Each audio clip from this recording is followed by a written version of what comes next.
આણંદથી સમાચાર નકલી રબર સ્ટેમ્પથી લોન આપવાના કૌભાંડમાં વધુ એક વ્યક્તિની ધરપકડ કરવામાં આવી છે। પોલીસે હિતેન ઉર્ફે સીતુ મહેન્દ્ર શાહની ધરપકડ કરી છે। હિતેન શાહ ઋષિલ પટેલને રબર સ્ટેમ્પ બનાવવામાં મદદ કરતો પકડાયેલા ઋષિલ પટેલના પોલીસે 4 દિવસના રિમાન્ડ મંજૂર કર્યા છે। નકલી રબર સ્ટેમ્પથી લોન અપાવવાના કૌભાંડમાં વધુ એક વ્યક્તિની ધરપકડ થઈ છે, જેનું નામ હિતેન ઉર્ફે સીતુ મહેન્દ્ર શાહની તરીકે થઈ છે। હિતેન શાહ ઋષિલ પટેલને રબર સ્ટેમ્પ બનાવવામાં મદદ કરતો। હવે તેની શું ભૂમિકા છે આ સમગ્ર કૌભાંડમાં, તેને લઈને તપાસ ચાલુ છે। પોલીસે હિતેન ઉર્ફે સીતુ મહેન્દ્ર શાહની ધરપકડ કરી છે।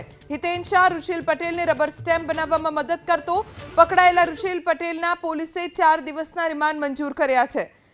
નકલી રબર સ્ટેમ્પથી લોન અપાવવાના કૌભાંડમાં વધુ એક વ્યક્તિની ધરપકડ થઈ છે, જેનું નામ હિતેન ઉર્ફે સીતુ મહેન્દ્ર શાહની તરીકે થઈ છે।